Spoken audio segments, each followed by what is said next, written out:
He stood where the lounge met the concourse, a man folded into an ordinary coat and an ordinary name, and watched the doorway like it was something to be learned. The attendant at the desk didn't look twice, not at first, until she looked straight at him and made the little motion people use when they mean, step aside. Her voice was exactly the tone you hear when someone has rehearsed kindness so many times it slides into routine. Would you mind waiting outside while we sort this out? It was not a question. The man obeyed. He turned, took 2 steps, and carried nothing but a notebook that would later read like a record of small cruelties. Behind him, a white man with the same boarding pass was waved in without a pause, a brief smile, a nod. The kind of casual welcome that lands like a slap when you watch it happen to someone else. People nearby shifted, looked away, pretended their attention rested on their phones. No one spoke up. No one offered a single excuse for the difference. He did not shout. He did not storm back. He did something quieter, and far more dangerous to those who prefer being mistaken for ordinary. He made a list, names, times, the exact words used, the little details that, when strung together, become proof. He wrote deliberately, his handwriting steady, because paper keeps what memory forgets. You should pause for a second and tap that subscribe button if you want more of these stories. And while you're down there, tell us in the comments which country you're watching from. He had not always traveled like this. For almost 3 decades, he was a familiar name in the industry, a voice at annual conferences, a photo in glossy magazine spreads. He built roots on spreadsheets and reputations on late-night calls. But names and credits do not always travel with a person. In airports, people meet the person in front of them, and sometimes that brief judgment can say more than 1,000 press releases. This day was a small one for most, a transatlantic flight, a connection, a layover. For him, it was a test he had set for himself. He had chosen anonymity, the way some people choose to step into a stranger's life for a short while, to see how the world treats the person it does not recognize. What he found was not mere incompetence. It was a pattern, and patterns are the most honest sort of thing. They repeat until someone notices and decides whether to stop them. The attendant's gesture had been ordinary, the sort of efficiency training that teaches staff to move traffic smoothly. But the current of difference, the way she lingered with one passenger and dismissed another, pulled at him with the weight of repetition. He had been traveling for weeks, sitting where he was told, keeping silent until he had enough to speak. That silence had been a kind of armor. It let him gather more than a single grievance. It let him gather a set of corroborations. A woman nearby coughed and looked at him as if to offer something like sympathy, then swallowed it back because airports have rules about involvement. A child tugged at a parent's sleeve and was shushed. A businessman checked his watch and hurried on. Those small indifferences stack. They become the architecture of a wider problem. He felt the familiar tightness behind his sternum, anger that is measured, not explosive, the kind that sets into a plan.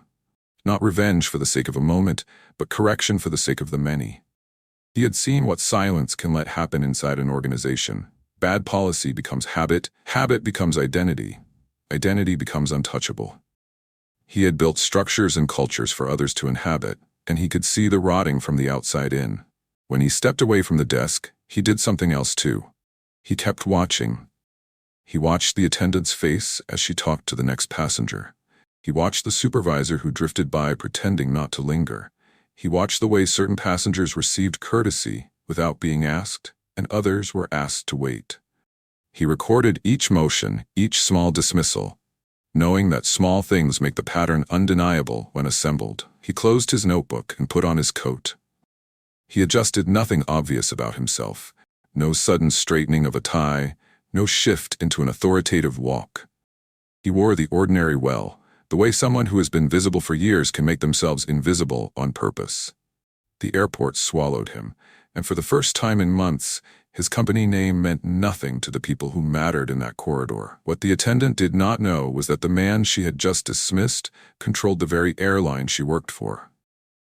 The rain battered the glass walls of Marcus Washington's office, streaking the Atlanta skyline into a blur of steel and storm. On his desk lay the quarterly reports, numbers dipping in places that had once been steady, complaints gathering like dark clouds across routes he had built himself. He had read them 3 times, and still the words stung. Rude service, ignored requests, unequal treatment. No single case stood out enough to form a scandal, but together they whispered of something eating away at the heart of his airline. Marcus leaned back, his chair creaking as he steepled his fingers. 27 years he had poured into Skyline Airlines. From leasing his first planes on credit to expanding into international routes, he had built the company with the kind of determination that devours whole decades. Now, the legacy he had carved was threatened, not by competitors, but by the people wearing his brand. He wasn't a man easily rattled, but the thought of passengers feeling disrespected under his name gnawed at him like rot in the foundation of a house. The door opened without a knock, and only one person in the building ever did that. Elaine Peterson, his chief operating officer, strode in with her usual mix of authority and bluntness. Silver hair framed a face lined by time but sharpened by wisdom. She carried her tablet like a weapon and dropped into the chair opposite him with a sigh. "You've seen the metrics," she said. It wasn't a question. Marcus slid the report toward her. Down 12% in satisfaction, and it's not just delays or baggage mix-ups. There's a pattern I don't like. Elaine scanned the data, her mouth pressing into a thin line. "I've had my people dig. The complaints are vague, nothing solid enough to discipline anyone. It feels slippery." "Slippery is exactly why I'm concerned," Marcus replied. "When customers can't put their finger on what's wrong, but they leave feeling disrespected, that's not random." Elaine looked at him sharply. "What are you thinking?" Marcus tapped the edge of the desk. "You remember '02 when we were losing market share on the West Coast?" Elaine's eyes narrowed. "Don't remind me. I went undercover as a baggage handler, threw my back out, and found 3 supervisors skipping maintenance checks. We nearly lost our certification." Exactly. His eyes lit up with the kind of spark she had learned to dread. "We only discovered the truth because we were willing to see it from the ground." Her brows lifted. "Don't tell me you're considering." He cut her off with a smile. "I'm considering going undercover. 2 weeks, no suits, no press, no executive treatment. Just me, flying routes like any other customer." Elaine slapped her tablet shut. "Marcus, you're 58 years old, the CEO of a Fortune 500 company. You're not a scrappy founder sneaking around a hangar anymore. If the board catches wind—" "They won't. You'll tell them I'm finally taking that leadership retreat in Aspen you've been nagging me about." Her voice dropped. "You're serious." "Dead serious," he said. "I can't rely on reports written by managers too afraid to admit what's really happening. I need to see it myself. You can't fix what you can't see." Elaine studied him, reading the determination etched in the lines of his face. She had known Marcus for decades. Once his mind locked on an idea, there was no steering him away. Still, she tried. "There are other ways. Independent audits, secret shoppers, consultants." "Window dressing," Marcus countered. "Employees act differently when they know someone's watching. I want the truth, not the performance." She leaned back, defeated. "At least promise me you'll check in daily. And if anything goes sideways, you pull the plug." He nodded. Agreed. The plan came together with a simplicity that unsettled even him. He allowed his beard to grow into a salt and pepper shadow, softening the sharp angles of his jaw. He traded bespoke suits for casual blazers and slacks from a department store. Non-prescription glasses added an academic touch. His tickets were purchased under his middle name, Allen, charged to his personal credit card. His frequent flyer status was genuine, but stripped of all the visible perks of a CEO. When he looked in the mirror, the transformation startled him. Gone was the man whose photo graced business magazines, replaced by someone forgettable. A retired professor, perhaps, or a middle manager on holiday. Exactly the kind of man no one would recognize in a crowded terminal. Elaine stopped by his office one last time before he left. Arms crossed, expressions stormy. "This is a terrible idea." "Maybe," Marcus said, tucking his notebook into a worn leather bag, "but necessary. If our brand is failing people, I need to know why, and I won't find the answer in this office." She shook her head, resignation in her eyes. "You're gambling with more than your comfort. Just remember, not every storm can be controlled once you step into it." Marcus smiled faintly. "Storms don't scare me. It's silence that does." As he closed the door behind him, rain still lashed against the skyline, and for the first time in years he walked out of his own building without the shield of status. He believed he was heading into 2 weeks of routine travel. He thought he'd uncover sloppy service. What he found was something far worse. Marcus's first flights passed without headlines, but the details told a story. He blended into boarding lines, watched quietly as gate agents checked tickets, and sat in seats no one expected a CEO to choose. In Boston, he'd been assigned a middle row, pressed between a college student scrolling through playlists and a businessman tapping numbers into his laptop. Nobody knew who he was, and that was the point. What mattered wasn't how they treated Marcus Washington, but how they treated the people who looked like him when his name wasn't attached. It started small. In Denver, he noticed a black mother balancing a toddler on her hip while wrestling a stroller into the jet bridge. The attendant at the door scanned her pass without a glance, offered no help, and moved on to greet the white family behind her with a cheerful "welcome aboard." Marcus's jaw tightened, but he said nothing. He only pulled out his notebook, wrote the time, the gate number, and underlined the phrase, "difference in courtesy." On another leg, he watched an elderly black woman struggle to lift her carry-on toward the overhead bin. The bag wasn't large, but her hands shook as she tried. The flight attendant walked past her without slowing down, 2 steps later pausing to lift a heavier case for a white man in his 30s. The contrast was glaring. The old woman ended up lowering her bag back to the floor, her eyes darting as if she feared holding up the aisle. Marcus stood to help her, sliding the bag easily into place. She gave him a quiet thank you, almost embarrassed that she needed help. He wrote again in his notebook, ignored assistance request, different treatment within minutes. Marcus kept his demeanor neutral, but his chest burned. If it happened once, he might have excused it as oversight. Twice, he'd call it coincidence. But by the third flight, a rhythm began to show. He noticed who was offered upgrades without asking, who was checked twice at security, who was greeted with warmth, who was addressed with suspicion. The patterns weren't random. They followed the same line every time. Skin color. In Chicago, he was seated beside a young black man in a sharp suit, a consultant by the look of his laptop and documents. The attendant passed him over during drink service, asking the white passenger across the aisle first, then doubling back only when the man raised his hand. Marcus took note, pen scratching steadily, his handwriting angled and deliberate. Delay in service, prioritized others in same row. He began testing small things. On one flight, he asked about meal options. His request was brushed aside quickly, the attendant moving on before he'd finished speaking. The white passenger behind him asked the same question moments later and was given a full explanation, along with a smile. He wrote, dismissed versus accommodated. By day 4, his notebook had 6 pages filled with observations. He wrote in categories: assistance ignored, courtesy withheld, procedures delayed, upgrades denied. Each entry was dated, timed, and linked to specific staff. This wasn't gossip or emotion. It was evidence. Still, the weight pressed harder on him with every entry. He had built this airline to be a bridge, a company people could trust to carry them safely and with respect. Now, he was seeing cracks widening into something ugly. He wondered how many customers had walked away from Skyline not because of delays or lost bags, but because of wounds no refund could mend. On the 5th day, he sat in the terminal in Dallas, pen moving across the page while an older white couple beside him chatted about their complimentary lounge passes.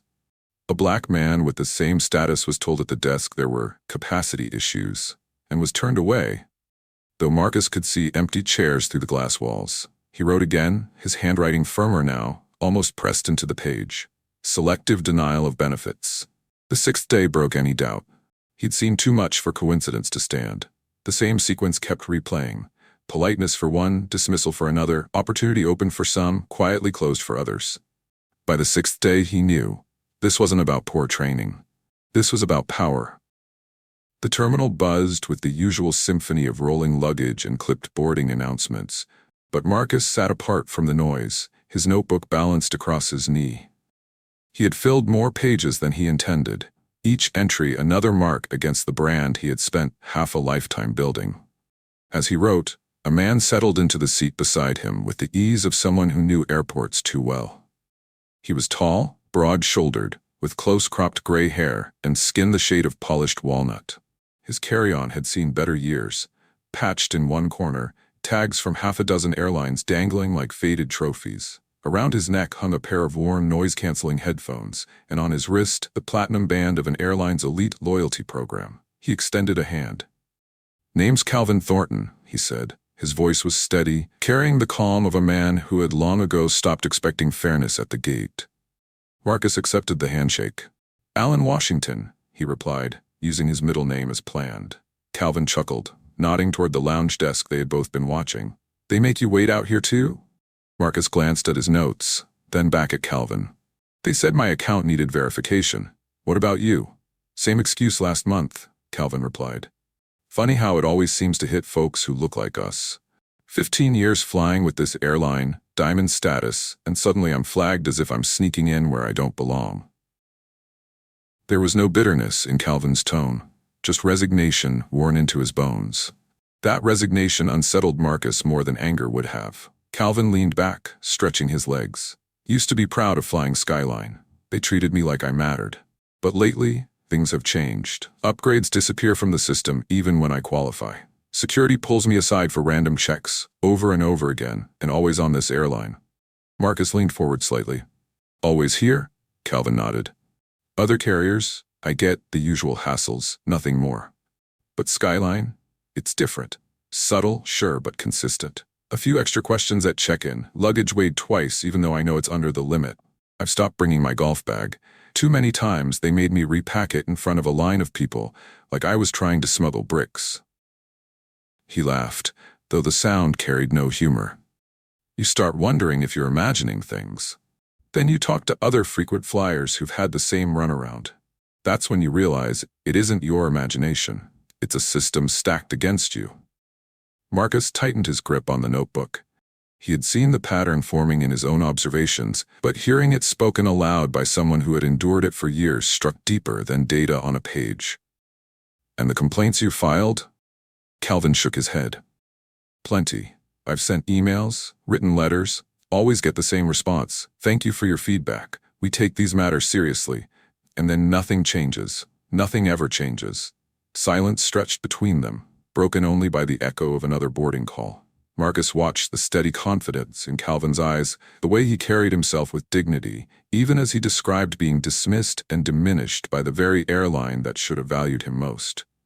"You keep flying with them," Marcus said quietly. Calvin shrugged. "Atlanta's home. Skyline has the best routes for my work. Pharmaceutical sales, 3 weeks a month, I'm on the road. I don't have the luxury of choosing another carrier every time. They know it too. They count on people like me staying, no matter how we're treated." Marcus wrote the name Calvin Thornton at the top of a fresh page. He had a witness now, someone whose experiences stretched back further than his undercover mission. He wasn't just collecting moments anymore, he was collecting testimony. Calvin shifted, lowering his voice. "They've been doing this for months, maybe years, but nobody listens. They write us off as angry customers, or worse, troublemakers. Maybe they'll listen to you." Marcus closed his notebook slowly, the weight of the words pressing down on him. He couldn't tell Calvin who he really was, not yet. But inside, the decision was forming like steel. Calvin's words lingered like a challenge. "They've been doing this for months, but nobody listens. Maybe they'll listen to you." Marcus had already filled half a notebook, but one name kept circling back in his mind. Sarah Jennings, the lounge attendant who had waved him out as though his presence were an inconvenience.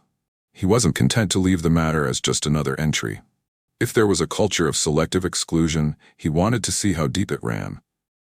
He returned to the lounge desk with deliberate calm. Sarah's expression flickered when she saw him, a momentary flash of discomfort before her professional smile clicked back into place. "Mr. Washington," she began, catching herself. The name on his boarding pass wasn't Washington, it was Alan. "Sir, I was just about to come find you. The system finally cleared your account. You're welcome to enter the lounge now." Marcus studied her for a beat, the corner of his mouth tight. "That's very convenient. But before I take another step inside, I'd like to speak with your supervisor." Sarah's smile strained. "Mr. Reed is quite busy today. Perhaps I can make a note for him to—" "I'll wait," Marcus interrupted, his voice even but unyielding. "I have time." Passengers shuffled past, some glancing curiously at the exchange. Sarah hesitated, then picked up the phone with stiff fingers. Minutes dragged by, before a man in his early 60s emerged from a back office, his suit pressed but his eyes tired from decades of managing complaints. "Thomas Reed, Operations Director," he said, extending a hand with practiced warmth. I understand there was a little confusion with your access. Marcus shook his hand, noting the strength of the grip, the polished veneer of professionalism. Not confusion, Mr. Reed. Discrimination. Reed's smile thinned, though he kept his tone neutral. That's a very serious accusation. Our policies are clear. Skyline Airlines does not tolerate bias of any kind. Policies, Marcus said quietly, are only as meaningful as the people enforcing them. He let the words settle, then added, Your employee told me to wait outside while others walked straight in. My loyalty status is valid, my ticket in order. Yet I was singled out. Reed shifted, glancing at the passengers within earshot. Let's step into my office. We can discuss this privately. The office was small, tidy, its walls lined with generic travel posters. Once the door closed, Reed dropped the charm a notch, folding his hands across the desk. I appreciate your patience, sir.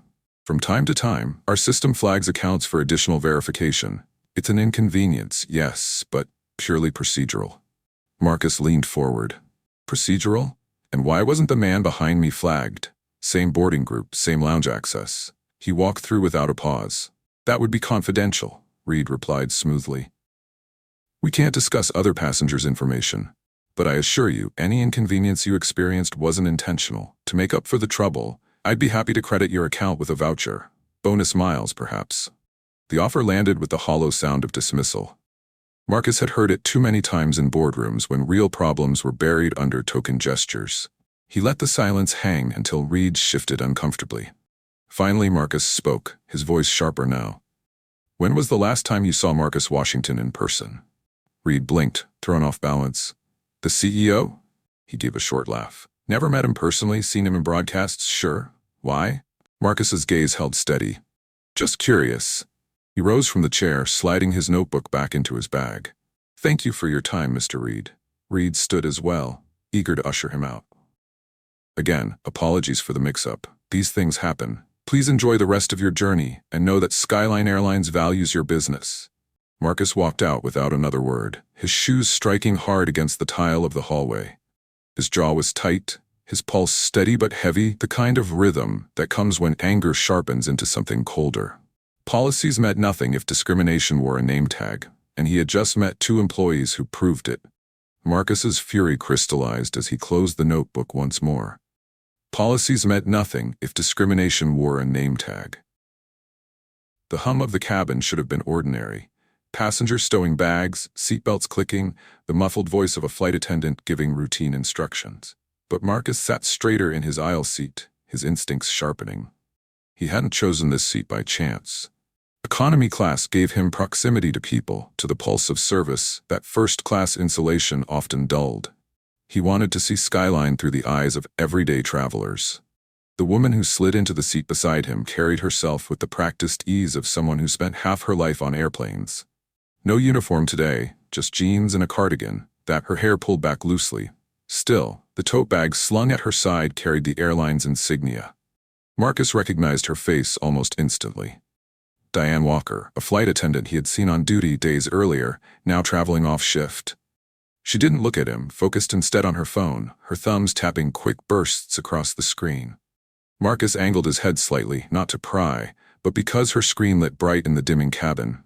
His eyes caught a name. Thomas Reed. The same Reed who had just tried to bury his complaint in that small office. His pulse slowed, every sense focused. Diane's text appeared clearly. Black guy making waves at ATL lounge. Usual procedure? The reply came almost instantly. Yes. Random checks. Same drill. Marcus's stomach tightened. This wasn't incompetence, wasn't unconscious bias. It was a system. Coordinated, deliberate, and sanctioned by people in positions of authority. Diane smirked at the response and began typing again. On it, she muttered softly, almost amused, as though flagging people like him were part of her job description. She slipped the phone into her tote and leaned back, stretching, unaware that the man she had just reported was sitting inches away. The drink service came after takeoff. A young attendant, clearly new, offered Marcus a warm smile. Can I get you something to drink, sir? Ginger ale, Marcus said. The tone in his voice softened for her, a kind of unspoken gratitude. Her badge read Zoe. She handed him the cup, wished him a good flight, and moved on with the same kindness to others. Diane leaned toward him once Zoe passed. Don't get used to that, she said casually. Marcus turned his head. Don't get used to what? That kind of service. She's new. They teach them to pour it on at the start, but it fades once they learn which passengers aren't worth it. The words landed heavier than the aircraft's wheels ever could. Not worth it? Marcus repeated, his voice measured, though his anger sat sharp under the surface. Diane shrugged as if explaining something obvious. You know the type. Some people just make our jobs harder than they need to be, always demanding, always complaining, the ones you don't waste energy on. Marcus held her gaze, forcing his voice steady. And who decides which passengers those are? She hesitated, then let out a small laugh, deflecting. Experience, you figure it out. She shifted in her seat, clearly uncomfortable with how directly he had asked. Anyway, you'll see. Not all passengers get the same treatment, and that's just how it goes. Marcus leaned back, his jaw set. He didn't write anything in the notebook this time. He didn't need to. Her words had already carved themselves into memory. This wasn't about one careless employee. It was a culture passed along, reinforced, whispered in codes like random checks and usual procedure. For the rest of the flight, he watched Diane out of the corner of his eye. The way she scrolled through messages, her face lit by quiet satisfaction, confirmed it. She knew she could treat some people with disregard and be backed by the system. She wasn't afraid of being caught. She was confident it was expected of her. Marcus sipped his ginger ale slowly, the fizz sharp on his tongue. Fury pressed at him, but he forced it down. He couldn't reveal himself yet, not until he had the full picture. Not until the mask came off in one decisive strike. His fingers traced the edge of his notebook. He had thought he was hunting for isolated cases, scattered lapses in training. Now he knew. This wasn't sloppiness or neglect. It was something darker, something deliberate. This was a network, and it had his airline's name stamped on every uniform. Marcus's pen moved faster now, every page of his notebook turning into a logbook of humiliation and disregard. He wrote in neat blocks: date, time, route, staff name, observed behavior. Next to the notes, he added asterisks for the worst offenders, underlining words like denied, ignored, flagged, so they jumped off the page. It was no longer a journal, it was evidence. Diane's texts to read played on a loop in his mind. The casual cruelty in her voice, "Some passengers aren't worth it," was proof enough for him, but not for the board, not for the public. He needed more. Patterns became impossible to deny when supported by witnesses. When the plane touched down at LAX, Marcus stayed behind long enough to avoid the rush. He stepped into the terminal, its polished floor reflecting the restless tide of travelers, and spotted a familiar figure near the coffee kiosk. Calvin Thornton. His head was bowed over a newspaper, but his posture carried the same wariness Marcus had seen in Atlanta. Marcus approached. "Mind if I join you?" Calvin looked up, recognition flickering. "Alan, thought you'd be long gone by now." "Still moving through the routes," Marcus replied, taking the chair opposite him. Calvin folded the newspaper and set it aside. "How was Atlanta in the end? Did they ever let you into that lounge?" Marcus smiled faintly. "Eventually, after I asked for a supervisor, and what I saw in his office didn't inspire much faith." Calvin's brow furrowed. "You mean Reed?" Marcus's silence was enough. Calvin leaned forward, lowering his voice. "I've been saying it for years. Something's rotten in this company. And it isn't just at the desk, it's everywhere."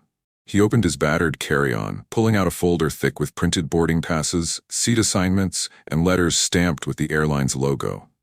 "I've kept every receipt, every random security check, every upgrade denied when I should have been at the top of the list. I even tracked my status points against other flyers I know. Guess what? They kept their upgrades. I didn't." Marcus flipped through the papers, impressed. Calvin hadn't just complained, he had documented methodically, just like Marcus himself. "This is years' worth," Marcus said. Calvin nodded grimly. "Started 3 years ago. Before that, Skyline was solid. I was loyal. But then, the delays started. Not mechanical delays, not weather delays, people delays. Extra screenings at TSA, always with Skyline-issued notations. Repeated baggage rechecks. Once they held me at the gate until my seat was reassigned to someone else. I missed the flight entirely." The heat in Marcus's chest grew heavier. Calvin wasn't describing flukes. He was describing a system of exclusion carried out in plain sight. "And you filed complaints for all of this?" Marcus asked. "Every single time," Calvin answered. "Got the same copy-paste replies. We regret the inconvenience. Thank you for your loyalty. Never an apology. Never a fix. just silence. After a while, I realized they weren't ignoring me. They were protecting the very people carrying out the discrimination. Marcus scribbled Calvin's name at the top of a new page. Witness 1. He underlined it twice. Calvin sipped his coffee, his eyes steady. I don't know what your angle is, Alan, but if you're looking to fight this, you won't be alone. There are dozens of us. Flyers with proof, with stories worse than mine. A woman in Houston got stopped 5 times in 1 month. A doctor in Charlotte kept missing connections because of their delays. They'll talk if someone finally listens. Marcus closed the folder, his expression unreadable, but his resolve harder than steel. For years, passengers had been dismissed, silenced, and humiliated, and their voices never reached the top. Now those voices were coming to him, and he intended to carry them higher than they had ever gone. He looked at Calvin. Would you be willing to testify? Put your name on record?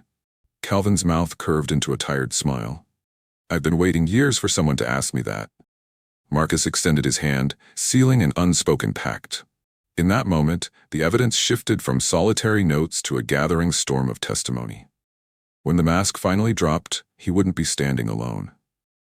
Marcus walked into the lobby of Skyline Airlines headquarters, the glass doors sliding shut behind him with a hiss. The man who had walked out 2 weeks earlier looked different now. The salt and pepper beard was gone, his jawline sharp once more. His casual blazers had been traded for a charcoal suit tailored to his frame, shoes polished to a shine that caught the fluorescent light.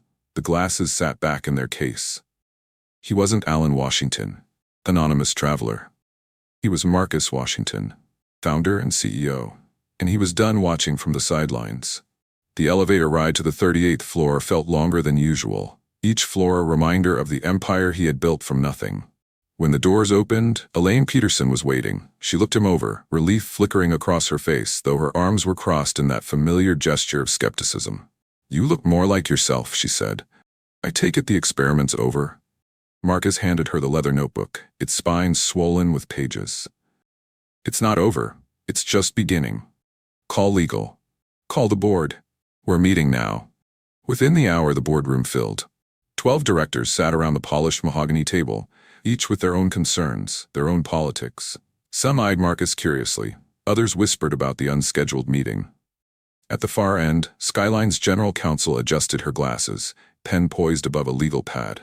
Elaine stood just behind Marcus, her presence a steady anchor. Marcus didn't start with pleasantries. He placed the notebook on the table and opened it. For the last 2 weeks, I've traveled our routes as an ordinary passenger. No special treatment. No title, and what I found is unacceptable. He pressed play on a small recorder. The room filled with Sarah Jennings's voice, the clipped tone of her telling him to wait outside the lounge. Then Thomas Reed's dismissive reassurances, offering him bonus miles instead of accountability. Finally, the damning text exchange he had photographed between Diane Walker and Reed. Black guy making waves at ATL lounge, usual procedure? A hush fell across the room. One of the directors cleared his throat. Are you saying our own employees are running a system of discrimination? Elaine stepped forward, voice steady. Not just employees, managers, supervisors. This isn't random. It's targeted. She looked directly at Marcus. They've been targeting your own customers. Marcus's voice was low, but it cut through the silence. Worse, they've been targeting us. He began laying out the evidence, page after page of handwritten notes, dates, times, staff names. Witness statements from frequent flyers like Calvin Thornton, who had suffered for years. Boarding passes that vanished into capacity issues only when black travelers asked. Security flags labeled as random, but always predictable in their outcome. Each piece built on the last, the pattern undeniable. The general counsel frowned as she flipped through the folder Calvin had provided. If this is accurate, we're not just looking at bad optics. We're looking at liability, lawsuits, federal investigations. One director muttered, "This could sink us."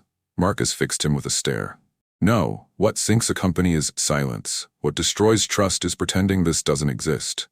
I built Skyline on the promise that every passenger mattered. If we let this rot spread, we deserve to lose everything. Elaine placed a hand on his shoulder. So what's the plan? Marcus looked around the table, meeting each director's gaze. We act, now. Every name tied to this discrimination, from Reed to Jennings to Walker, will be terminated immediately. We'll launch an internal audit, not a whitewashed report, and we'll make it clear publicly that Skyline does not stand for this. One of the older directors shifted uncomfortably. "That's drastic." Marcus leaned forward, his voice like steel. "Drastic is building an airline from scratch while being told a black man couldn't. Drastic is earning loyalty from passengers who trusted us with their dignity, only to watch it shredded at the lounge door. Drastic is what it takes to protect this company now. And if anyone in this room doesn't have the stomach for it, you're welcome to step aside." Silence blanketed the room again. No one moved. Marcus closed the notebook, his decision final. "By the time I'm finished, not one of them will still have a job." The board sat frozen, realizing the storm Marcus was about to unleash would shake Skyline Airlines from the ground up. "By the time I'm finished, not one of them will still have a job." Marcus didn't wait for memos to be drafted or for human resources to stage manage the fallout. He believed some messages had to be delivered face-to-face, and this one carried more weight than any policy or statement ever could. The next morning, he walked back into the same Atlanta airport lounge where it had all begun. But this time he wore the suit that marked him unmistakably as the man who built Skyline Airlines. His steps were deliberate, the air around him shifting as employees recognized his face. Conversations quieted. Phones slipped discreetly back into pockets. Everyone knew the CEO had arrived, and unannounced. Sarah Jennings stood behind the counter, her smile mechanical as she scanned boarding passes. When her eyes lifted and landed on him, the color drained slightly, but she steadied herself. "Mr. Washington," she said carefully, "I wasn't expecting you today." Marcus placed his leather notebook on the counter, flipping it open to the page with her name written 3 times. "I wasn't expecting to be told to wait outside either, yet that's exactly what you did." She straightened, shoulders squared. "With all due respect, sir, that was a misunderstanding. I was following procedure." His voice cut through her excuse like a blade. "Procedure? You waved me aside while admitting others without pause. You dismissed me not as a traveler, but as someone you assumed didn't belong. Tell me, was that also procedure?" The room had gone still, other passengers sensing something monumental unfolding. Sarah's voice wavered. "Sir, I didn't realize." Marcus leaned forward, his tone steady but unforgiving. "You didn't realize you were humiliating the man who owns this airline. You didn't realize your bias wasn't just casual discourtesy, it was company-wide rot. Let me make it simple for you, Miss Jennings. You're finished here." Her defiance crumbled into silence. She looked pale, her lips pressing together, but she knew better than to argue. Before the shock could fade, Thomas Reed appeared from the back office, his tie perfectly knotted, his expression rehearsed. "Mr. Washington," he began smoothly, "I understand there have been some concerns, but let me assure you these are isolated incidents. They do not reflect our core values." Marcus raised a hand, silencing him. "Isolated? I have weeks of documentation, recordings of conversations, and witnesses with years of experiences. I even have your own text messages authorizing what you call usual procedure. Do you deny that?" Reed's face stiffened, the mask of corporate language slipping. "I believe those messages were taken out of context. We use shorthand to manage operations." "Stop," Marcus snapped. "You can polish your excuses all you want, but they won't change the truth. You sanctioned discrimination under Skyline's name.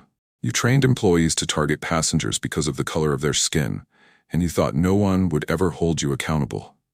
Well, I built this company to stand for better, and I won't let you drag it through the gutter." For the first time, Reed faltered. He opened his mouth, then closed it again, realizing there was no corporate jargon strong enough to shield him. "You're finished," Marcus said, each word deliberate. "Both of you.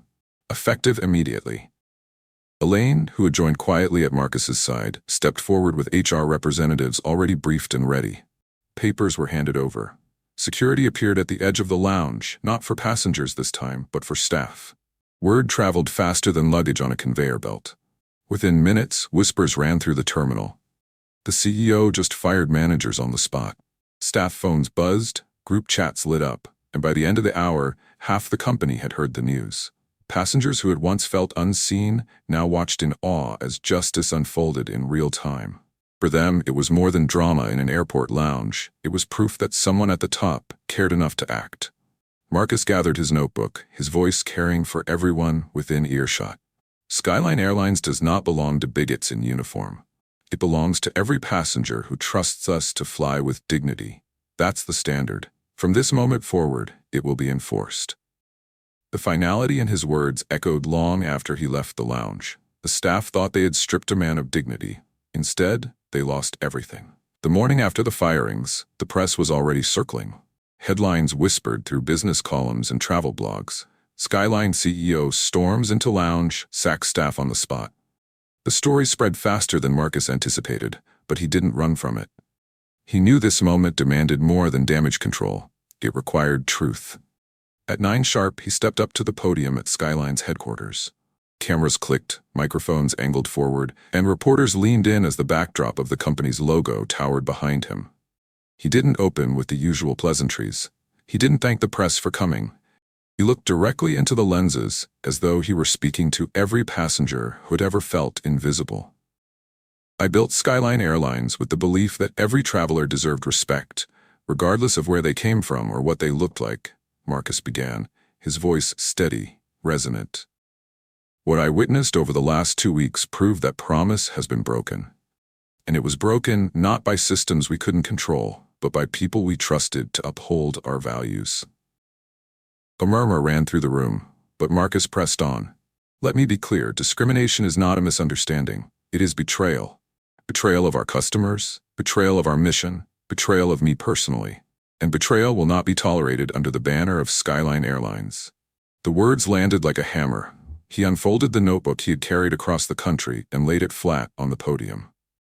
This, he said, tapping the worn leather cover, is a record of the things our passengers endure when no one believes them. I've heard their stories. I've lived it myself in disguise, and I will not let this continue. He outlined immediate reforms, mandatory anti-discrimination training for every employee, from gate agents to executives, the launch of an anonymous reporting hotline for passengers and staff alike, independent audits of customer service practices, and a zero-tolerance policy that meant termination, not token warnings, for anyone who violated Skyline's values. Our goal is not to issue apologies and move on, Marcus continued. Our goal is to rebuild trust. That begins today. Reporters fired questions, but Marcus answered them all with the same clarity. To those asking if the firings had been too harsh, he responded, "What's harsh is a customer denied dignity because of the color of their skin. What's harsh is a lifetime traveler forced to watch their loyalty mocked. Accountability isn't harsh, it's overdue." When a journalist asked if he feared financial fallout, Marcus shook his head. If doing the right thing costs us money, then so be it. Profits mean nothing if they come at the expense of humanity. The conference closed with Marcus stepping away from the podium, his words still hanging in the air. The press had come looking for a scandal. What they found was a reckoning. In the days that followed, the ripple effect spread. Passengers began sharing their own stories online, grateful that someone with power had finally validated what they had long experienced. Former employees reached out, some with regret, some with relief, admitting the culture had been toxic for years. Airlines across the industry watched closely, knowing Skyline's move set a precedent none of them could ignore. The firings had been dramatic, but the reforms were systemic. It wasn't just about removing bad actors, it was about rewriting what the company stood for. And in that rewriting came something rare: hope. Hope that an airline could be more than a business. Hope that a CEO's personal integrity could ripple outward to touch thousands of unseen passengers. This wasn't simply a symbolic victory. It was a step towards systemic change. Marcus had taken his fury, his silence, his disguise, and turned them into something larger than himself. And now, the story turns to you. What would you have done in Marcus's seat? Share your thoughts in the comments, hit the like button, subscribe for more stories like this, and tell us where you're watching from. Your voices matter. They always have.